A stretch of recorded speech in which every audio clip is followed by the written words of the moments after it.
Bob Buell says, how do you feel about video game outlets re-reviewing games after enough time updates have happened? Jeff, I don't know if you saw this, but GameSpot recently re-reviewed Rainbow Six Siege, and they gave it a 10, which is amazing. I mean, by all accounts, that game is fantastic. I've played it not nearly as much as Game Informer's Leo Vader, but I loved what I played, and it probably warrants that at this point. What are your thoughts on re-reviewing games? Was it the same reviewer? Oh, good question. Let's see. I think it might have been the same reviewer. Yeah, if it was, does that change your thoughts on it? No, I mean, ultimately, I guess over the time, I've come more disillusioned with the idea of having just one review for an outlet as like the official review. I would, and even when we were at GI, I would have always loved to have multiple people doing a review of the same game, like we kind of used to do with, the second opinions and stuff like that. Yeah. And so I guess going back and looking at something again kind of falls in that same line of just giving people more opinions about it. Yeah. Yeah. I think it's awesome. I think it's helpful. I mean, at the core of it, all you're trying to do is inform your audience about, hey, what's a good game these days to play? Yeah. And I know it's tough to have that barrier broken. It's like, oh, let's re-review everything. You can re-review every game you've ever reviewed. And, being an outlet, like there's just not enough time for that. It's just absurd. But this is probably a situation with GameSpot where it's like, okay, I'm playing a lot of this game. It's incredible.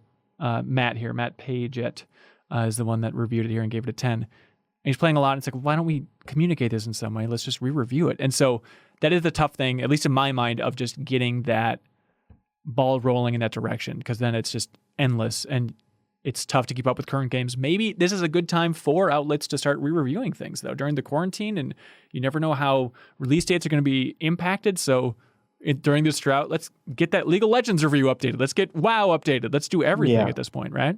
Yeah, and I think quarantine is probably the best, or Rainbow Six Siege is probably the best case example, because that game has changed so much, I think. Yeah. But, it's like seasons of Fortnite seem like there's something that you could review as its own encapsulated thing.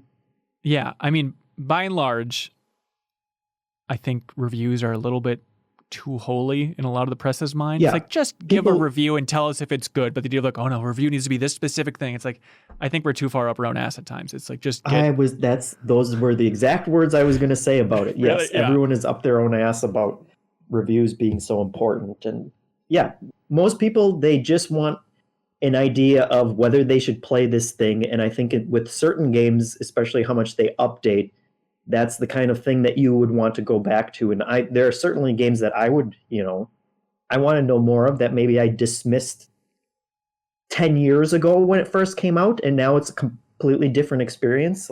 Yeah. Tell us more about those games. Right. I mean, Fallout 76 is a current example. I'm sure some outlets are re-reviewing that one, but we'd like to know what that score is like. I would like even a different Metacritic feed for what it is at that point. And I know it's always going to be imperfect. You can never keep that updated. I mean, if there's a bad update to Rainbow Six Siege, are they lowering the score? That's the tough thing about opening this can of worms that is impossible to iron out here. But so it turns out it was a different reviewer. So originally it was Scott Butterworth in 2015, and they gave it an 8. And he closes the review by saying, "This will stand for all time." Ooh, bad call. Yeah, never end a review like that. But it's a tricky world out there. Let us know what you think in the comments about if you like people re-reviewing games. This was just a clip from MinnMax, which is our weekly Q&A for supporters on Patreon. Every Monday, we stream for what we call the High Council, and we answer any question they have about the game industry, our past, MinnMax's future. And on the last Sunday of every month, we actually have a call-in version of MinnMax. So check out patreon.com/MinnMax2Ns, and please give it a shot. Thanks so much.